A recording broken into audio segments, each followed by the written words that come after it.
Olá, bem-vindos todos a mais um 193 BombaCast, o nosso canal da Fundação do Corpo de Bombeiros, onde você ouve histórias do bombeiro, você ouve bastidores, e aqui hoje novamente nós temos a grata satisfação de um convidado que tem muita história no Corpo de Bombeiros. Mas antes disso, eu gostaria de lembrar a todos que não se esqueçam de inscrever no nosso canal, dar o like, divulgue as nossas mídias sociais.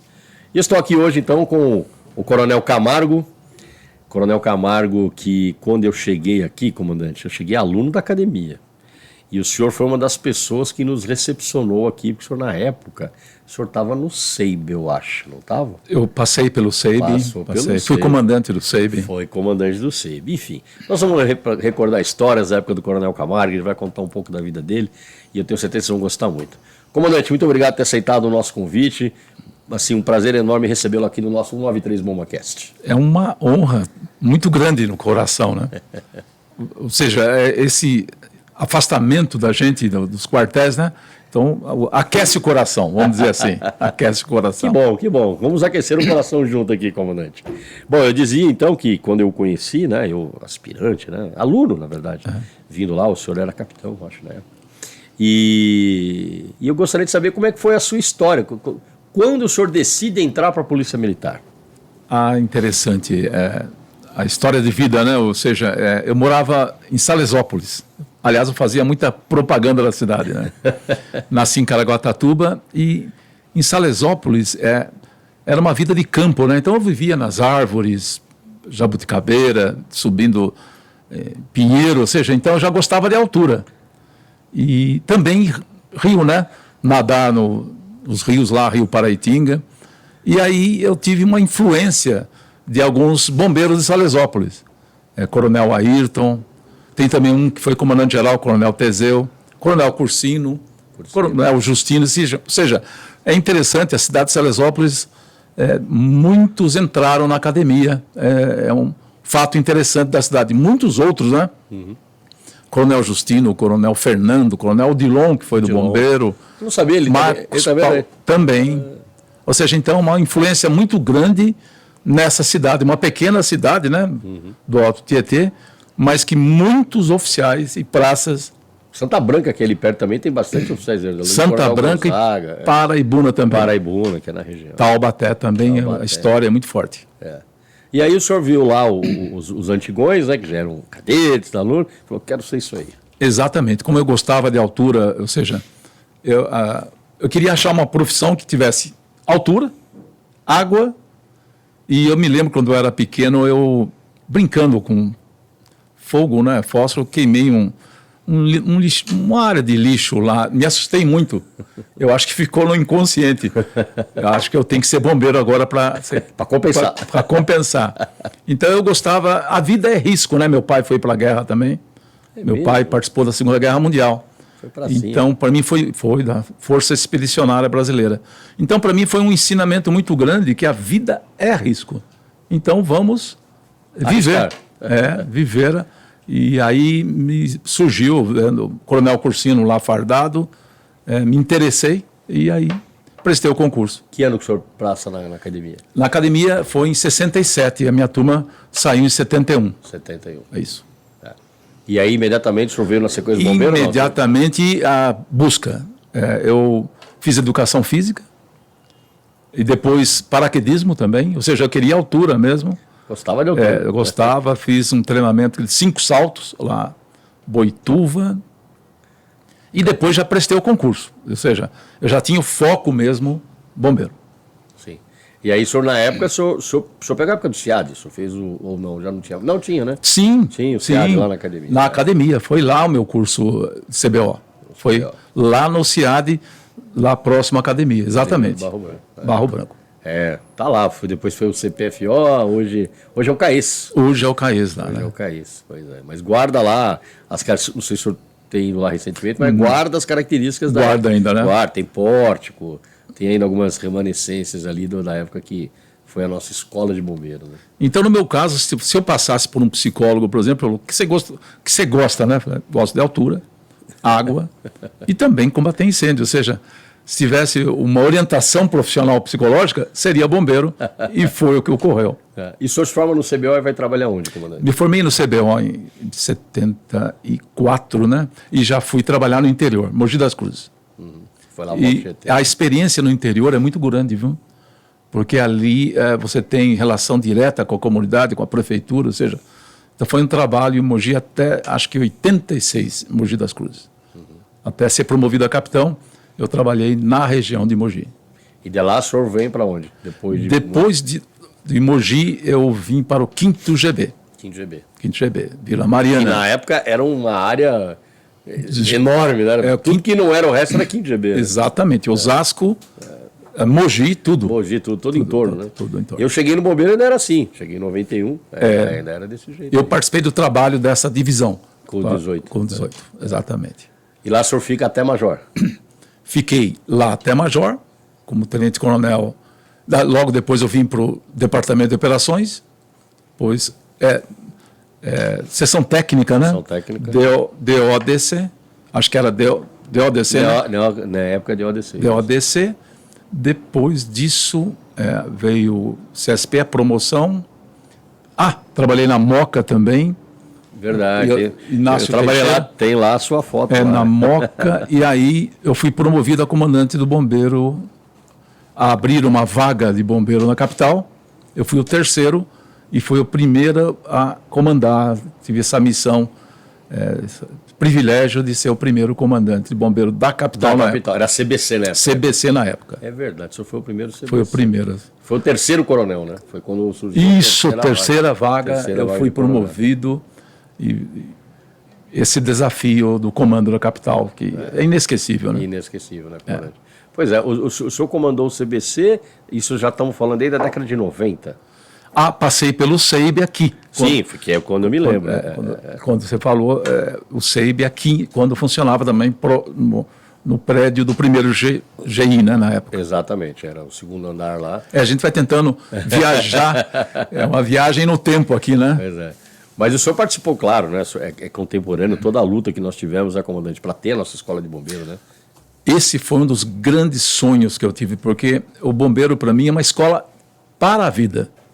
Por exemplo, eu fiz engenharia civil, quando eu estudei hidráulica na teoria, no bombeiro se aplica na prática, no mergulho. É verdade. Então, para mim, a área de ensino do bombeiro foi uma área que me cativou muito. Então, eu tinha esse sonho forte do manual de fundamentos, e também da escola de bombeiro.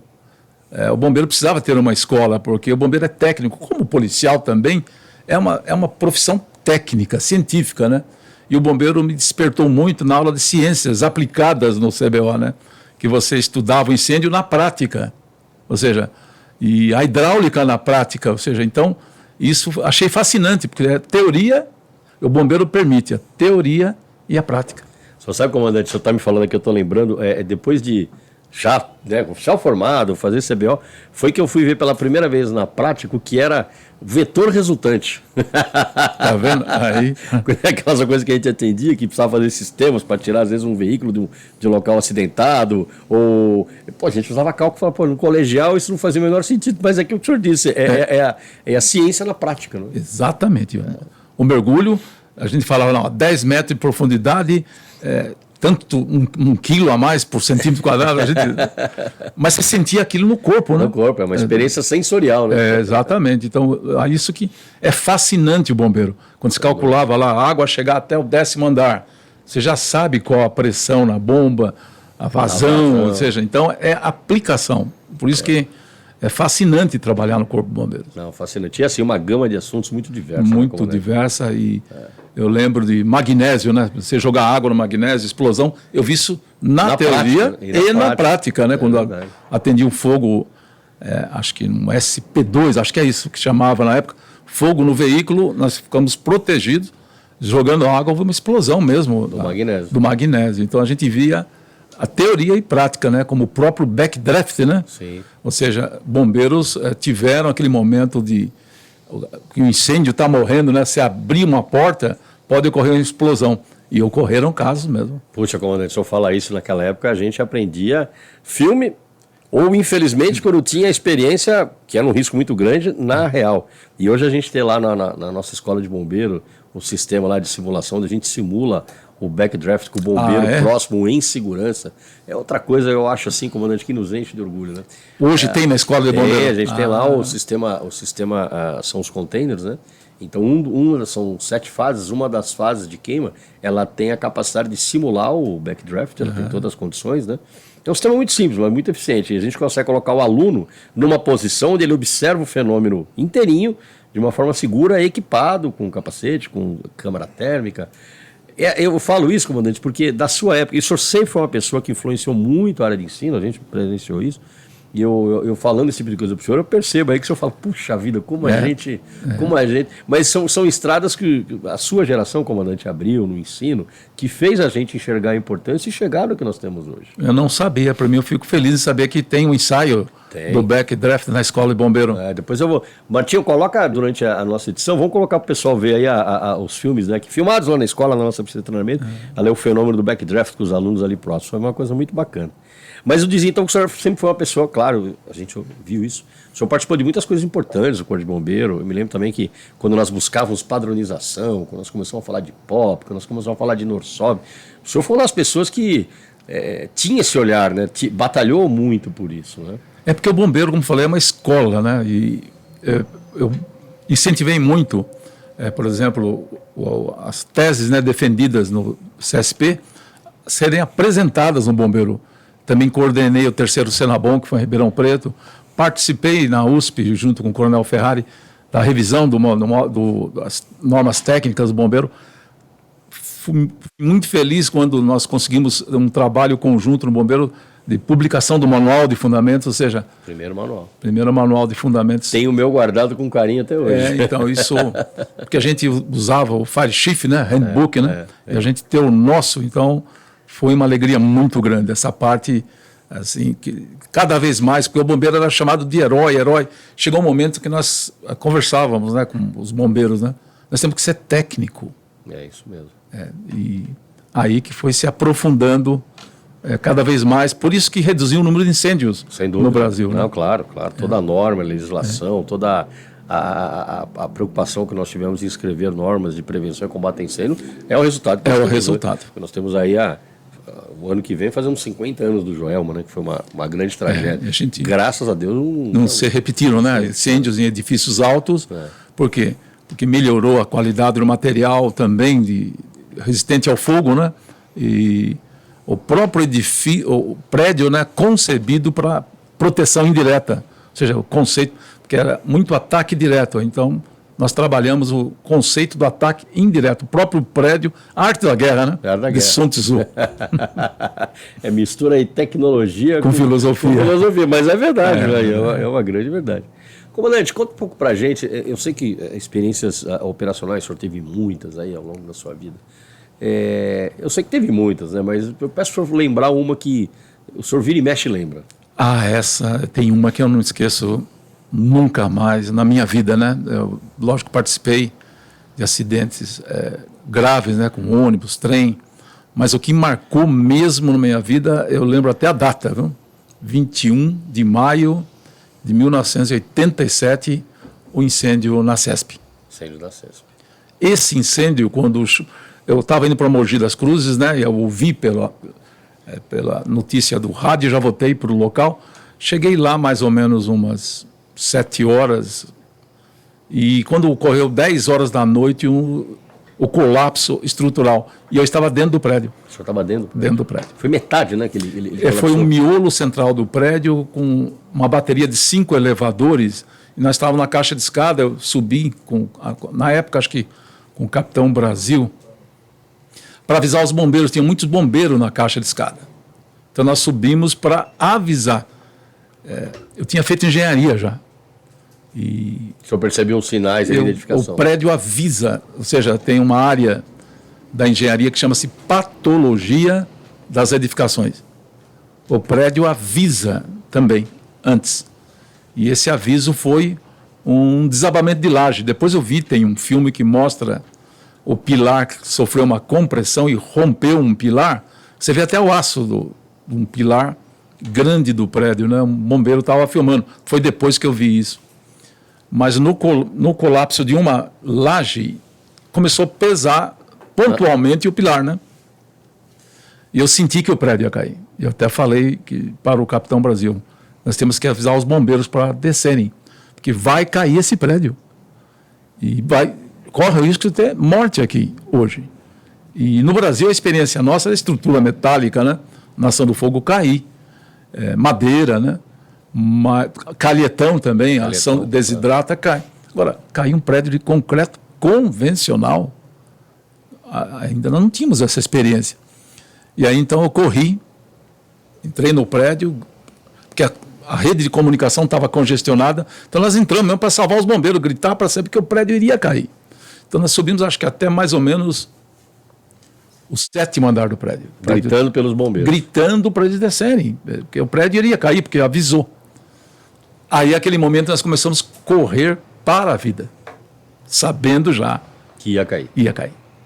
Então, esse momento é um momento inesquecível. Você está correndo para a vida. Por isso que muitas vezes eu penso que é um momento assim difícil de explicar até.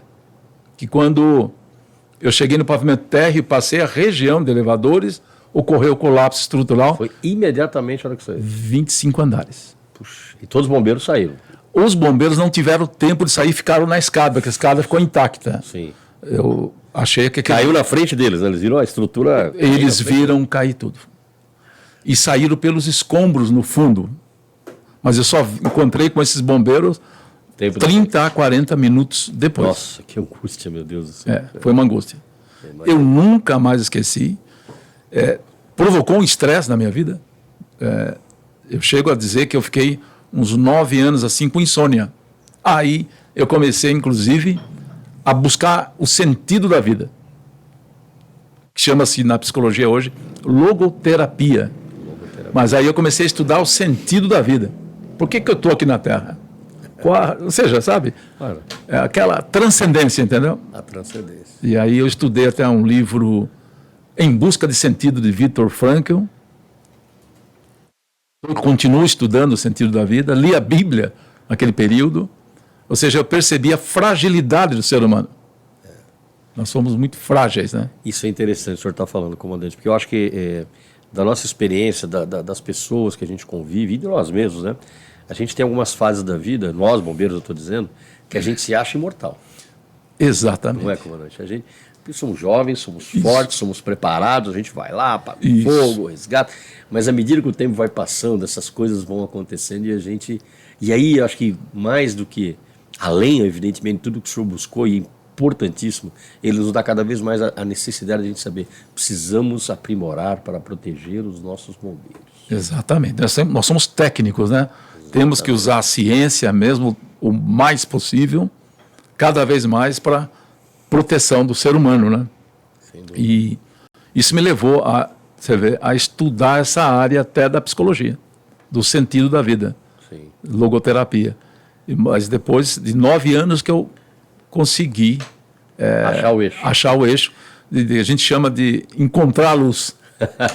É curioso isso, porque experiências marcantes e traumáticas sempre provocam mudanças na gente, né? E a gente, Pavão, às vezes a gente tem companheiro que sai doente, né? Sim.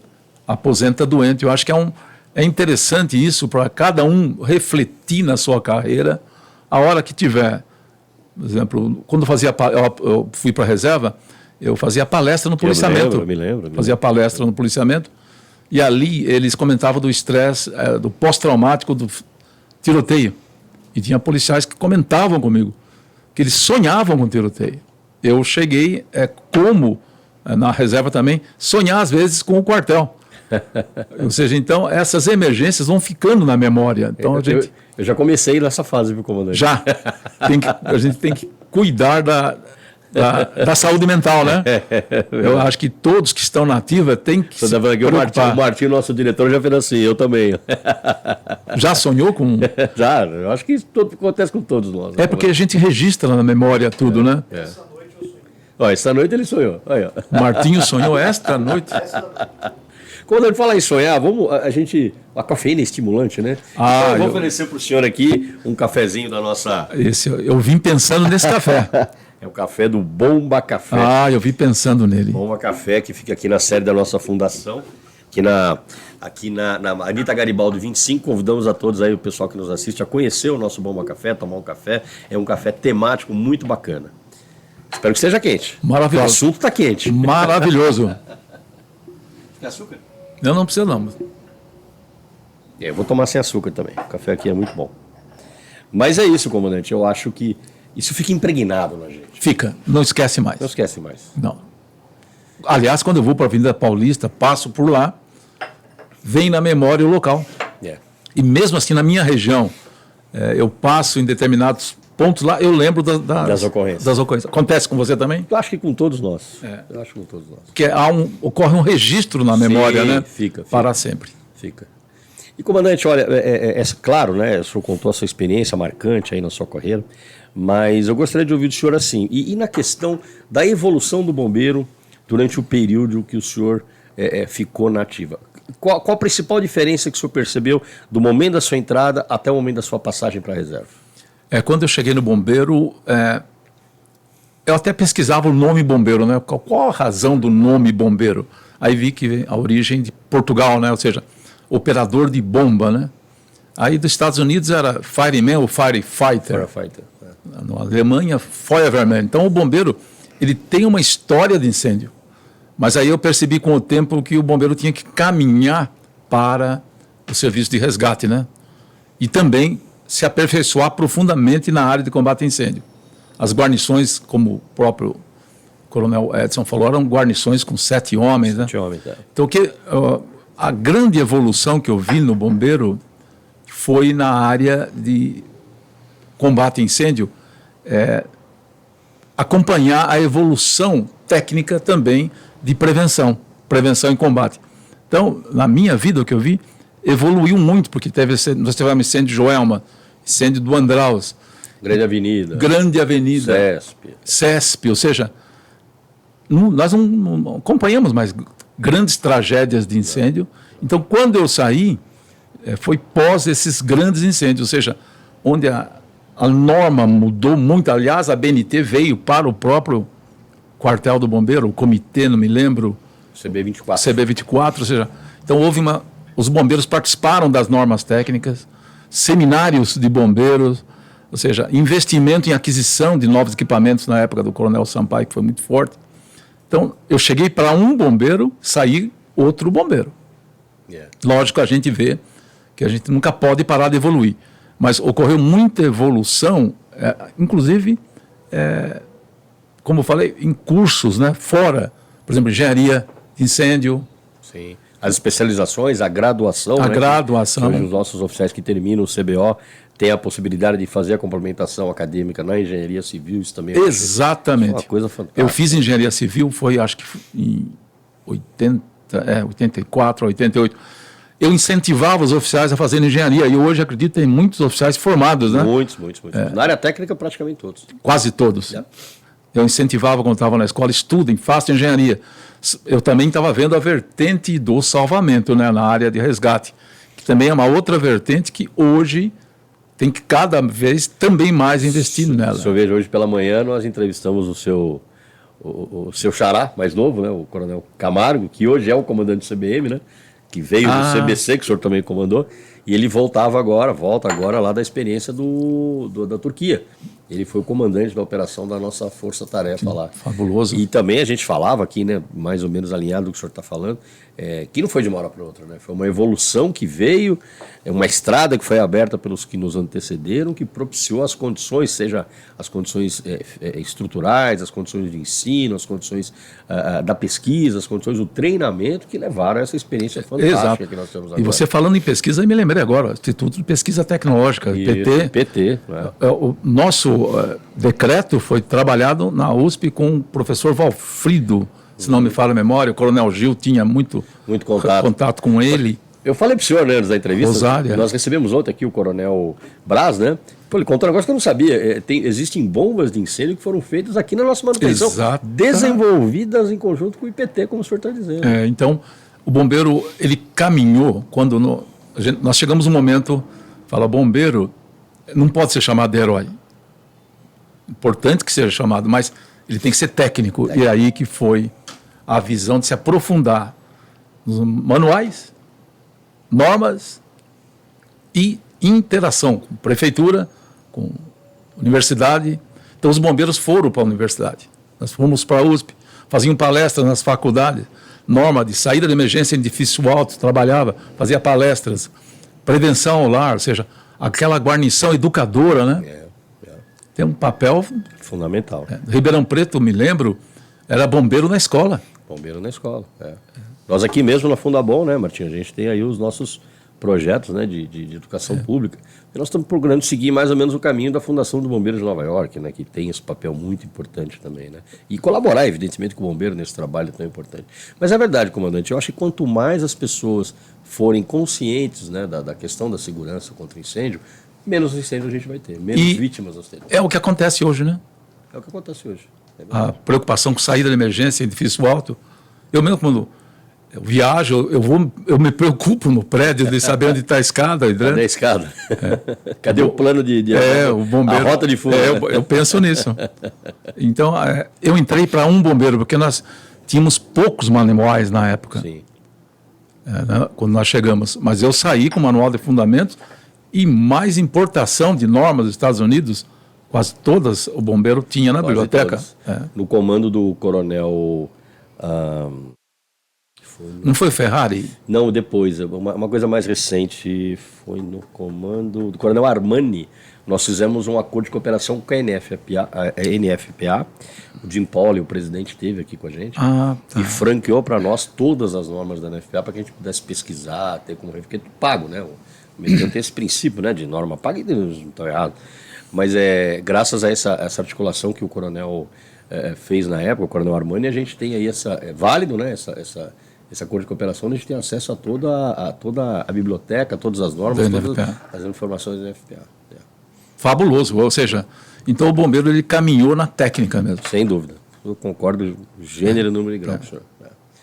E nesse caminhar, comandante, teve às vezes coisas que a gente se frustra, tem coisas que às vezes não dá muito certo, às vezes não é o momento. Teve alguma experiência que o senhor viveu e fala, puxa vida, isso aqui... Tem sim, sempre tem. A minha frustração muito grande foi nas operações enchentes. Puxa. A nossa limitação, entendeu? Você via imóveis, pessoas, a dificuldade. O helicóptero é importantíssimo. Mas o acesso a pessoas ilhadas sempre...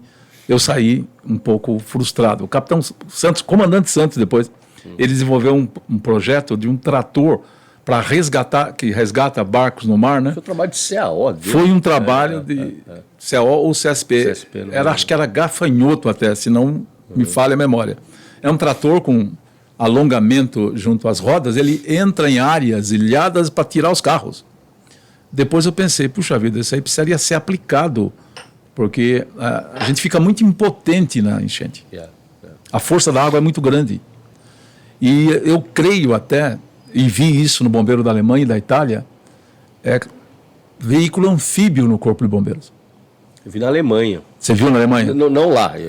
Foi uma opção nossa que foi para lá, visitou e trouxe material. Então, eu saí frustrado porque eu não vi um anfíbio atuando nas operações enchentes aqui no bombeiro. Acho que do Brasil. Acho que não tem ainda. Eu acho que não tem. Então, essa foi uma frustração. Outra frustração foi o efetivo. Eu saí frustrado porque hoje eu vejo que o efetivo não aumentou e não tem como mesmo aumentar, porque o Bombeiro de São Paulo acho que precisaria de uns 40 mil ou 50 mil homens. Se fosse usar lá a proporção prevista, né? A proporção. Então, quando eu saí, acho que eram 11 mil homens, né? Aquilo que o coronel Carquede falou, eu concordo plenamente. O serviço do reserva, utilizar jovens reservistas no trabalho de bombeiro é uma forma de você complementar o efetivo. E também a escola de bombeiro, na época, quando nós marchamos até lá e marcou a história do bombeiro... Você estava na ESP nessa época? Não? Eu estava. Estava, né? Estava. A gente estava... 1999. Nós estávamos perdendo a escola. Sim, verdade. Por invasores. Aí eu falei com o coronel Carquede na época, nós não podemos perder a escola. E esse sonho foi realizado.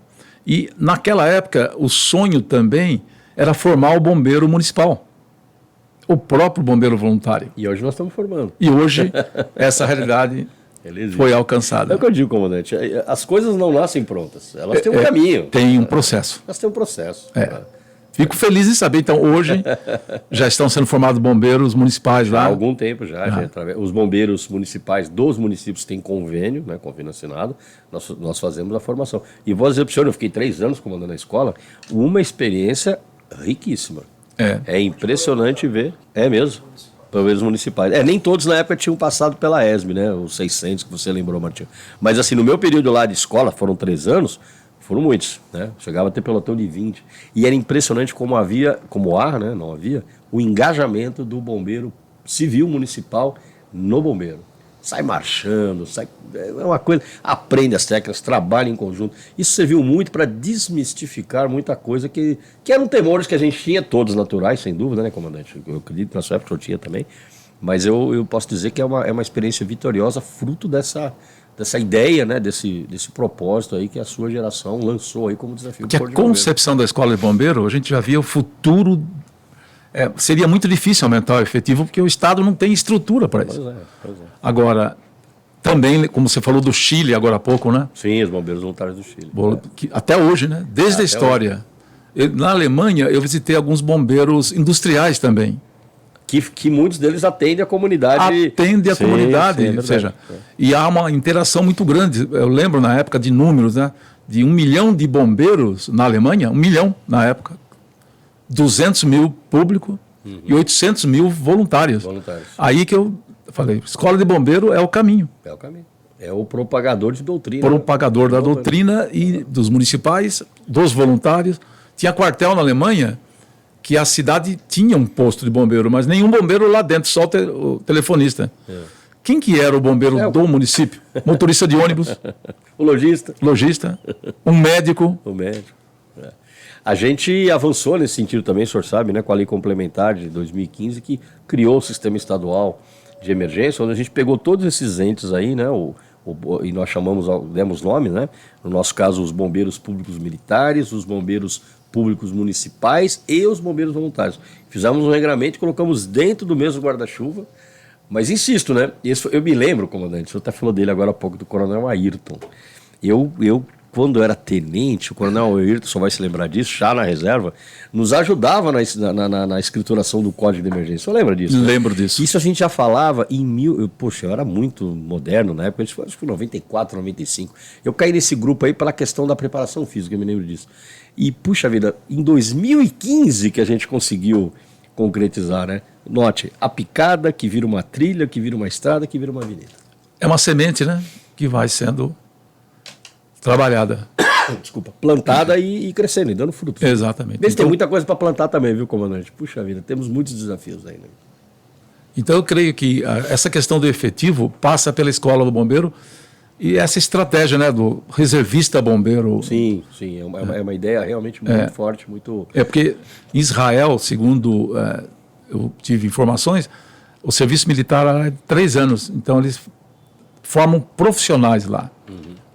Para várias áreas. E o bombeiro é uma área profissional, né? Nós estamos aí com a proposta, né? Nossa saída do comando é recente. Eu acredito que esteja ainda aí sendo analisado, mas da própria Polícia Militar fez a mesma proposta da recriação do temporário, mas diferente daquele que a gente fez lá atrás, o senhor lembra, né? Lembro. O SAV era completamente diferente. E essa é uma característica mais com investidura militar, com... assim, a gente está se baseando no modelo das Forças Armadas, dos temporários. Olha. E não saiu ainda, evidentemente, isso é um projeto, tem que ser uma lei, mas estamos aí, até onde eu tenho notícia, estamos caminhando aí nesse sentido. Eu posso dizer para o senhor que é uma das soluções aí, já pensadas lá atrás também, isso não tem nenhuma novidade, mas que talvez possa fazer frente a essa frustração que o senhor teve aí de faltar gente, que é a coisa mais importante da nossa estrutura, né, comandante? Exatamente. O caminho a gente compra, né? Exatamente. Agora, o ser humano tem que ter uma estratégia realmente para a gente conseguir aumentar o efetivo, né? E existem essas alternativas. A gente tem que pensar fora da caixa, né, comandante? Eu gosto muito daquela frase do Einstein, né? Você aperta a mesma tecla esperando um resultado diferente. Não consegue. Não vai ter, vamos apertar outra. Né? Exatamente. Comandante, eu me lembro agora também que em determinada época, eu não lembro se o senhor era major, foi na época do 5º GB, o senhor já até falou sobre isso, houve o redimensionamento da área operacional do Corpo de Bombeiros, né? Acho que isso coincide mais ou menos com a criação do CBC, se eu não me engano, né? Exato. O senhor participou desse processo todo? Eu participei porque eu trabalhei no 5º e a extensão, como você falou há pouco, do 5º GB, pegava desde a serra lá de Salesópolis e até Osasco, né? Osasco. E você tinha que atravessar São Paulo para um posto... Imagina o área, né, comandante? Então, na época eu estava no DODC, nós tiramos, acho que uma vaga de coronel, de tenente-coronel, e eu participei da reorganização, 18º, né? 5º, 18º. Isso, essa eu participei diretamente. Que é o que está até hoje, senhor Sam. Está até hoje, né? O que mudou, que evidentemente começou, evidentemente na época do senhor, nós criamos mais postos, né? Então hoje... Mas só que não houve aumento de efetivo também, né? Não, exato. Nós aumentamos a quantidade, nós pulverizamos o efetivo. Exatamente. Que é o que começamos a fazer durante um longo tempo, né? Essa foi a estratégia que, na época, era o possível, né? E aumentou a demanda no Corpo de Bombeiros, que o bombeiro claro. aumentou por causa do resgate, né? Porque o bombeiro é proteção à vida, ao meio ambiente, propriedade. Ou seja, então o resgate é perfeito, né? Estar aqui no Corpo de Bombeiros. Não, nós passamos a atender municípios que não tinha bombeiro, né, comandante? Então, a partir do momento que você disponibiliza o serviço, claro que o telefone vai tocar, né? E aí, eu estou lembrando agora, comandante, da época do senhor também. O senhor estava na ativa quando criamos o Capão Redondo, né? O posto Capão Redondo. O senhor não é CDC, foi por aí. Foi sim. Lembrei agora. O senhor lembrou. O senhor ficou na ativa, salvo engano, até 2002, né? Foi essa época. Foi na época do governo da Marta Suplicy, que a gente até tem um modelo de posto de bombeiro aí, que é o Tatuapé e outros aí, que são bem parecidinhos, né? E eu lembro quando a gente colocou lá, eu era tenente ainda, a gente colocou o posto do Capão Redondo, poxa, mas assim, quase que imediatamente o resgate ali passou a atender 12, 14 ocorrências por dia. O senhor lembra disso? Sim, porque a demanda, ela existe. Reprimida, né? Reprimida. Esses são grandes desafios, né, comandante? Eu vejo agora aí a geração que está chegando, que é uma geração assim, eu reputo que a geração do senhor ela é mais próxima da minha do que a que está aí hoje, né? Eu acho que a minha geração aí, ela teve um período um pouco de transição, mas ela guarda mais características com a sua, sim, do que a que tem hoje, né? Eu não sei se o senhor tem essa percepção Eu sou a geração pós-guerra, né? Meu pai foi para a guerra, então a gente veio de uma geração assim com maiores dificuldades, né? Então você tinha que ir mais a campo, né? Até para trabalhar era mais difícil. Hoje já não, né? Hoje já é uma nova geração, né? Recebe as coisas mais prontas, né, comandante? Coisas mais prontas. É o fast food, né? Boa. Fast food do bombeiro. E eu assim, eu torço muito para que essa geração tenha assim também não só a história do empenho, do heroísmo, do querer fazer, mas que também queiram inovar, né? Que também queiram buscar alternativas, pensar fora da caixa, como a gente diz, né? Para os desafios que estão para vir aí, né? Exatamente. E os desafios são grandes. Né? O exemplo recente de São Sebastião, né? Pois é, comandante. E olha que coisa, né? Você viu que foi os dois juntos, né? Exato. Nós tivemos a grande ocorrência da Turquia, né? Da nossa força-tarefa, e concomitantemente o desafio lá dos deslizamentos de São Sebastião. Exatamente. E eu nasci na região de Caraguatatuba, né? Então eu lembro que ocorreu um evento igual, né? Mas que foi pior agora, né? Eu acho que é porque tinha mais gente, né, comandante? Exatamente. Ali foi 67, né? 67. Coincide porque é a data de criação da Defesa Civil do Governo do Estado de São Paulo. O que levou, a gente fez a lição de casa aí, né, Martim? O que levou à criação da Defesa Civil de São Paulo foi justamente esse evento de Caraguá. O senhor morava lá nessa época? Eu nasci só lá. Depois eu já vim para Salesópolis, 2, 3 meses, minha família já veio para Salesópolis. Então minha vida depois foi em Salesópolis. Mas você desce a serra lá, você vê marcas ainda, porque eles tiveram que reflorestar lá um trecho desse escorregamento de solo. A montanha derrete, né? Derrete. É um negócio impressionante. Comandante, eu vou voltar a um tema que o senhor tangenciou aqui, a gente foi derivando o assunto aí, mas que eu acho muito interessante. O senhor falou da sua experiência lá da CESP, né? Essa mudança que provocou, o senhor falou da transcendalidade, da transcendência. Qual a importância disso para o bombeiro, comandante? Olha, uma pergunta muito interessante essa, porque o bombeiro, a gente tem uma visão que o bombeiro trabalha com vida, né? E é mesmo. Mas também a gente tem o luto muito próximo constantemente, né? A gente atua em muitos acidentes de trânsito, desabamento, incêndio com vítimas, óbitos no local, né? E a gente vai vendo a vida, que nós somos, segundo a visão de Heidegger, né? Nós somos seres no mundo, mas também somos ser para a morte. E a gente esquece disso, né? Principalmente quando é mais jovem, né? Então é interessante que o ser humano ele entenda que ele está aqui numa missão passageira.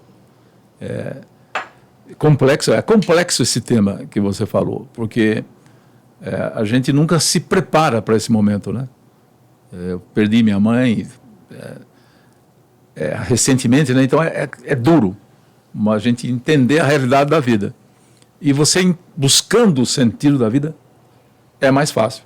Por isso que eu até recomendo a leitura desse livro, de Viktor Frankl. Viktor Frankl, o senhor já citou, que é... Em Busca de Sentido. Em Busca de Sentido. Fica a dica aí para os nossos... É uma dica da logoterapia. Da logoterapia.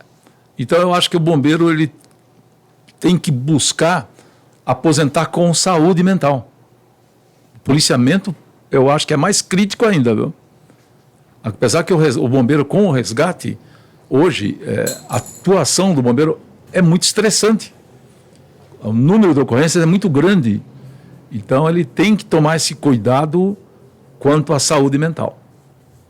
Sem dúvida.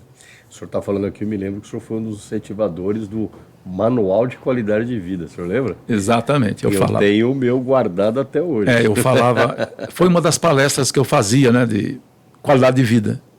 Porque a gente tem que aposentar, aí para a reserva, com qualidade de vida. E eu quase saí sem essa qualidade de vida. É porque eu busquei. A busca, que o ser humano é um ser de possibilidade, de recomeço. E foram 9 anos que eu busquei, depois desse desafio.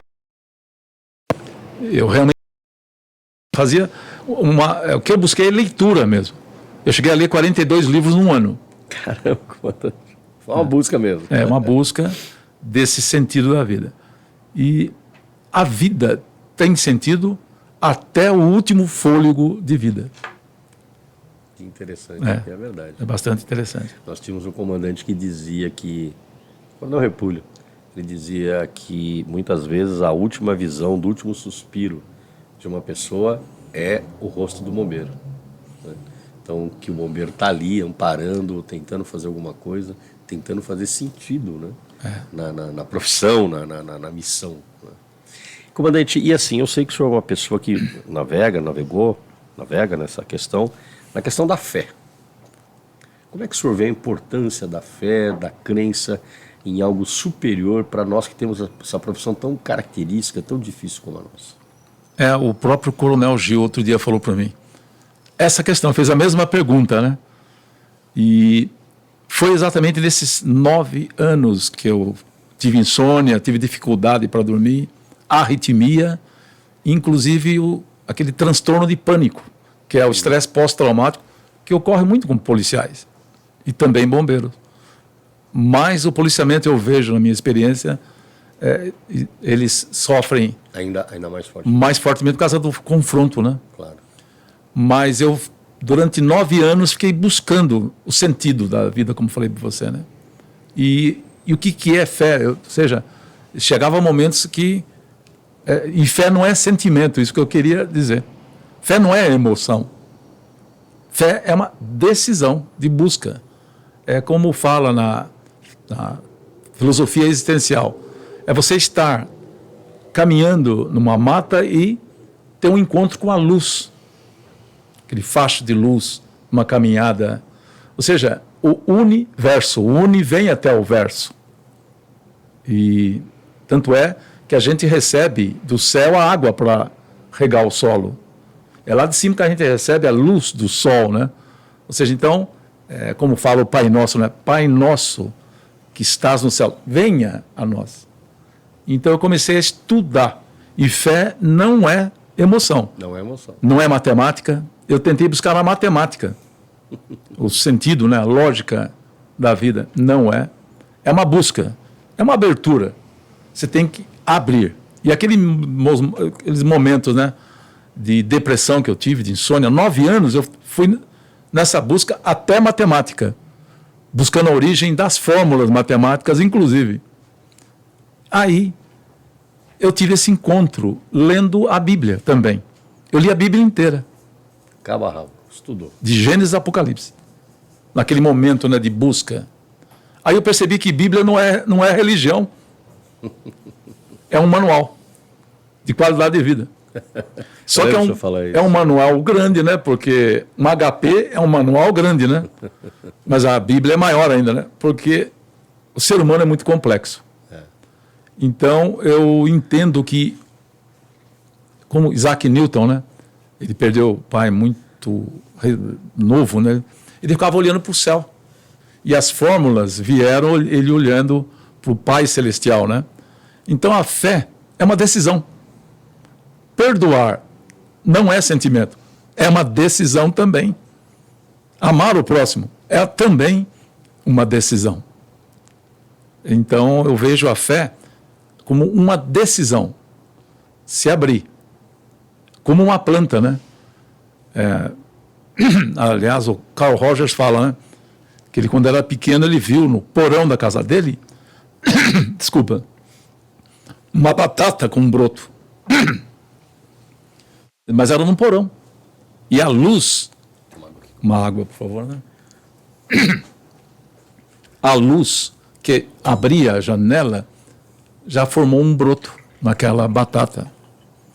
Ou seja, a tendência ao crescimento é de todos nós. Aquela batata produziu um broto só com um pouco de luz. O resto de luz. Nós temos que buscar essa luz. E Jesus fala, eu sou a luz do mundo. Então. Comandante, o senhor fala com muita desenvoltura de um tema que é bastante... Eu não sei se eu posso dizer que ele é tabu, que ele é polêmico, talvez hoje um pouco mais, um pouco menos. O senhor fala de depressão. Isso. E, infelizmente, ao longo da nossa vida no Corpo de Bombeiros, a gente tem muitos relatos, né? Por diversas causas, algumas o senhor se referiu nas suas palavras, mas como o senhor vê essa questão da depressão e da necessidade de a gente, como, né, o desafio dos bombeiros que estão na ativa, ter um olhar e uma preocupação com isso? Nós temos que ter esse olhar para a depressão, porque o ser humano, ele é relacional, né? Ele precisa do outro. E a depressão, às vezes, é um isolamento, né? E na logoterapia fala da tríade trágica negativa. O que é a tríade trágica negativa? Depressão, melancolia. Aí, a pessoa dessa depressão, da tríade, ele pode buscar nesse sofrimento algo bom, mas ele pode cair no caminho do vício. A depressão, vício. Próximo passo, vazio existencial. Consequência, perda do sentido da vida. Você vê? Depressão, vício, perda do sentido da vida. Pelo vazio existencial. Então tem que tomar cuidado com a depressão, não entre em melancolia. Tem que tomar muito cuidado. Na reserva, por exemplo, existe porque você perde os amigos, né?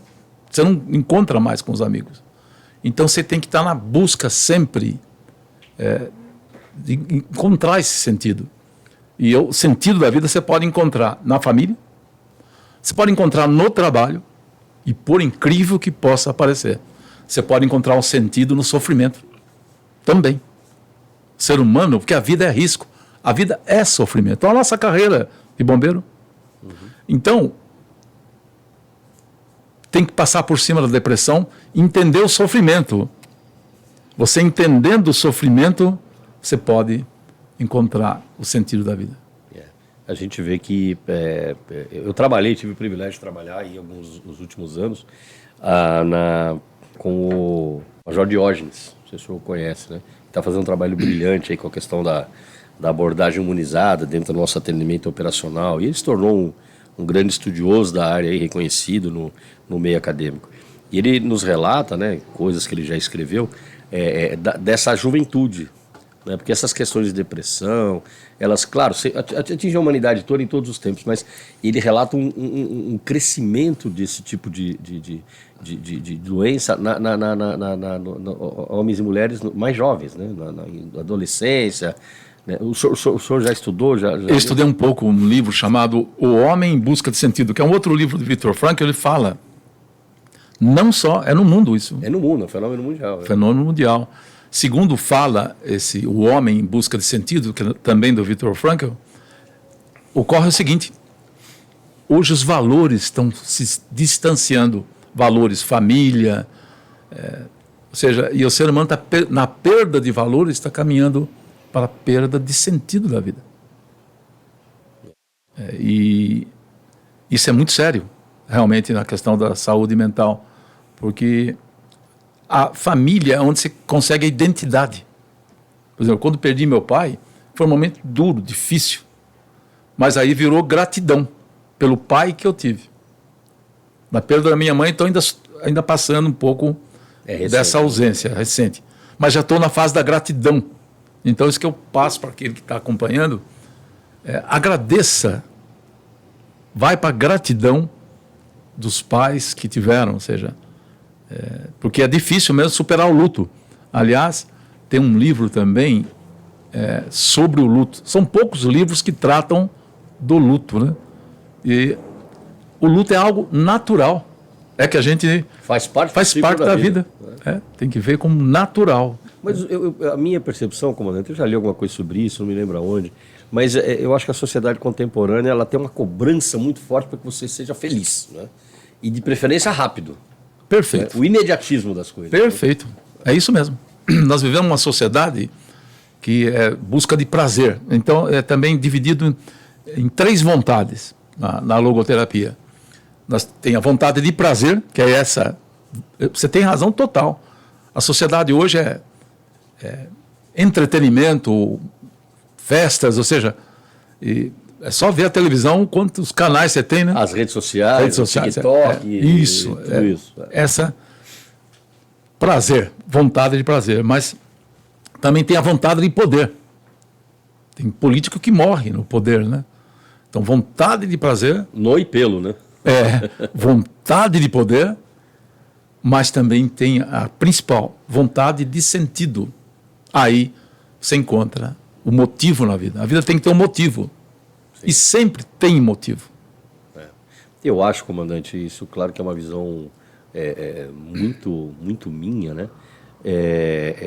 Nós temos uma profissão em que ela, de certa forma, abre portas para que a gente tenha esse tipo de percepção. Comigo aconteceu isso. Com certeza. Foi o bombeiro que permitiu. Não tem exatamente isso que eu queria dizer. Talvez se fizéssemos uma outra coisa, talvez, não sei, talvez não acontecesse numa existência isso, ou talvez seria numa situação muito mais tardia, talvez, não sei, ou mais sofrida. E nós temos aí experiências, né, muitas, né, que a gente viu, ouve, de bombeiros que tiveram esses momentos, né, e que tiveram que superar. E nós tivemos também, que é uma coisa muito característica da nossa profissão, aqueles que fizeram até o extremo o juramento que todos nós fazemos quando entra na carreira, que é, se necessário, o sacrifício da própria vida. Eu costumo dizer, comandante, quando a gente fazia esse negócio lá na ESB, eu comandei, né, essa cerimônia, que era uma coisa muito importante na nossa carreira, dizer, porque o jovem talvez ele não tenha a real e a total percepção. Não tem. Eu não tinha quando era jovem. Nenhum de nós tinha, como você acabou de falar. A gente não pensa, né, quando é jovem. Exatamente. E é necessário, talvez, experiências transformadoras, né, como o senhor teve e muitos têm. Como o senhor vê isso, comandante? O que a gente poderia fazer para que... Claro que a gente sabe que o bolo não fica pronto antes do tempo, né, mas o que a gente poderia utilizar para atingir, impactar mais esse jovem que está chegando, entrando lá na escola de soldado, lá na ESB, sobre a importância disso? Hoje existe, na guerra... nos Estados Unidos, a figura do capelão, o capelão militar. Está surgindo também aqui no Brasil a figura do capelão policial, que está em franca atividade nos quartéis, viu? Sim, eu tenho acompanhado. Falando desse sentido da vida, principalmente para os policiais, né? Que é muito crítico, né? No bombeiro também. E no bombeiro começou também. O ser humano ele tem que entender que ele é um ser biopsíquico, biopsico, sócio e espiritual. Esse é o ser humano. Então, nós temos que entender que nós somos peregrinos aqui na Terra. Nós não somos desse mundo. A gente quer ficar aqui. Que maravilha. Essa sala, tudo. Bombeiro. Mas nós não somos daqui. Então, teria que incutir que... Eu entendo que o ser humano tinha que entender que ele está aqui numa missão. Aqui na Terra. E nada é por acaso. É uma missão. E como você falou, eu sou grato a Deus de ter passado pelo bombeiro. Porque foi o bombeiro que permitiu o encontro. E foi ele que nos trouxe até aqui, né, comandante? E foi ele que nos trouxe até aqui. Como eu falei para você há pouco, a Bíblia é vista como religião. Não é. A Bíblia fala ali em Mateus, né? Olhe os lírios do campo. Olhe as aves do céu. Isso não é religião. E como é bom você olhar os lírios, olhar para as aves do céu, olhar para os bosques, né? Para os pastos verdejantes. Ou seja, é o despertar. E a gente... É difícil entender que esse encontro. Mas é uma busca. O que eu digo, o ser humano tem que ter abertura para o transcendental. Mas eu acredito, comandante, que a nossa organização, né, eu digo bombeiro, a polícia, já há algum tempo, o senhor colocou perfeitamente, acordou para isso, né? Porque nós durante muito tempo, claro, sempre tivemos a nossa questão espiritual na nossa cultura. Mas a questão da preocupação, da preleção, independente de religião... Exatamente. Mas você levar, de certa forma, o suporte espiritual, seja ele qual for, né? Desde o princípio, quando o nosso bombeiro chega aqui na organização, é muito importante. É muito importante. Tem que semear, né? Como fala a parábola do semeador. Vai semeando. O solo é o coração. Então vai semeando. Aliás, a capelania fala assim, é momento com Deus. São alguns momentos, semeia uma mensagem de fé, esperança. A família policial militar, no caso, a capelania, e agora no bombeiro, né? Sim. Bombeiro em Mogi das Cruzes. E aqui, acho que no estado de São Paulo todo... No estado todo existe a ação muito forte, né? Tanto dos evangélicos quanto católico. Exatamente. Como eu digo, eu tenho uma visão, acho que muito aberta sobre isso. Não vamos falar de religião, vamos falar de espiritualidade. Isso. Aliás, as empresas já estão buscando também, viu? É verdade. Espiritualidade na empresa. Esse é um fenômeno que eu tenho, eu já tive essa percepção. Eu estou com um grupo de bombeiros da reserva, né? A gente conversa uma vez por semana. Bombeiros da reserva. Coronel Gil, Negrisolo, Albuquerque. A gente bate um papo, como aqui. Isso, depois eu vi um livro também que chama assim, O Poder da Amizade. Isso é a área espiritual. A gente conversar com os bombeiros da reserva, esse momento, para mim, é um momento inesquecível. E é um momento espiritual. Eu acho que para muita gente, comandante. É um momento espiritual esse aqui. Sem dúvida nenhuma. Que há o poder de rever o amigo, né? O poder da amizade. Para mim é algo assim inesquecível. Eu fui assim bastante impactado recentemente por uma frase que eu ouvi. Eu não sei se a frase é dele, mas eu ouvi dele, né, que é uma pessoa muito conhecida aí da área de tecnologia, já com bastante idade, dinossauro, e ele dizia uma coisa assim: conhecimento sem compartilhamento não serve de nada. É um livro na prateleira. Não serve para nada. Então o que o senhor está fazendo aqui hoje, comandante? O senhor está abrindo o livro. Que bom, né, Martinho? Comandante, olha, eu acho que essa conversa nossa aqui, eu não esperava que fosse tão boa, vou ser muito honesto, comandante. Eu sei que você é uma pessoa extremamente comunicativa, eu sabia que ia ser uma entrevista muito bacana, mas assim, o caminho que ela tomou para mim foi muito, eu acho que todos devem ter gostado muito. Eu acho que a gente poderia fazer aqui muitas entrevistas e muitas temáticas que eu tenho certeza que pela sua riqueza, pelo seu conhecimento, pela sua experiência, seria, assim, sem dúvida nenhuma, gotas de sabedoria para as pessoas que nos seguem aqui. Mas eu vou mudar um pouco o foco da pergunta e já caminhando assim para o final, e o senhor fica à vontade para falar o que o senhor quiser, independente do que eu vou perguntar, mas é uma pergunta que eu fiz para muitos comandantes antigos, né? E eu vou fazer para o senhor também, essa questão, sem paixões, né? Como o senhor vê a questão da autonomia do Corpo de Bombeiros? Eu vejo com maior facilidade, tranquilidade. Trabalhei nesse caminho. Na época, inclusive, eu estudei o currículo do bombeiro. Eu visitei o bombeiro de Nova York, escola de bombeiro, agora eu não me lembro o nome, próximo de Washington. Estudei alguns bombeiros da Alemanha. Então eu vejo que a autonomia favorece a Polícia Militar e favorece o Corpo de Bombeiros, porque eu vejo as duas profissões científicas, ou seja, o policiamento é científico, o bombeiro é científico. Então nós temos que ter essa autonomia para cada um se aprofundar na ciência.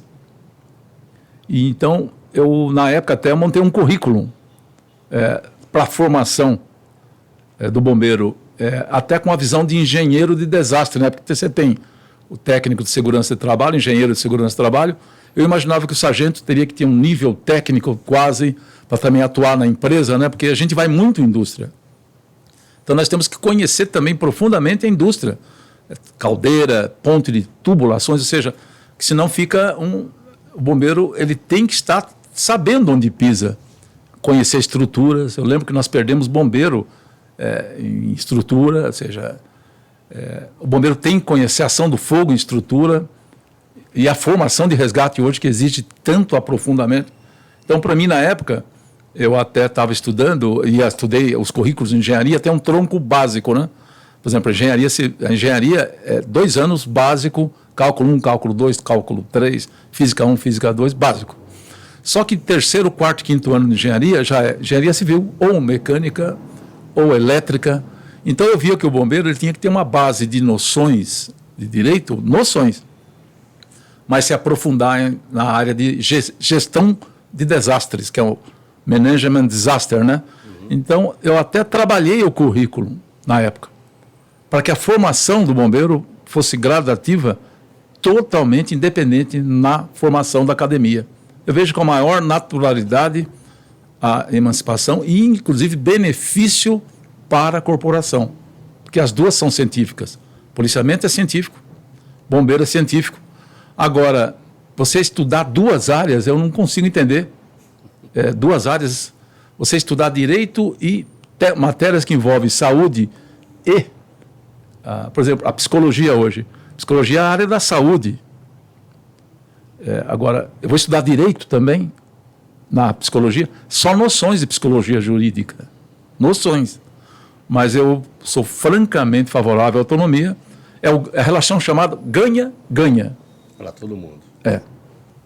Comandante, muito obrigado pela sua franqueza, muito obrigado por o senhor emprestar o seu tempo para a gente.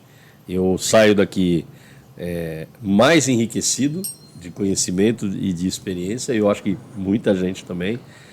Agradeço imensamente, venha sempre, participe do nosso BombaCast outras vezes, e eu deixo aqui a sua palavra final, que o senhor possa agradecer, enfim, o que o senhor quiser falar aí para os nossos espectadores do nosso canal. Eu queria falar pelos amigos bombeiros da ativa e da reserva que a vida é aprendizado todo dia, hein? Até o último fôlego de vida é aprendizado. Eu estou vendo aqui 2 companheiros, o Martinho e o comandante Pavão, e vendo vocês aí.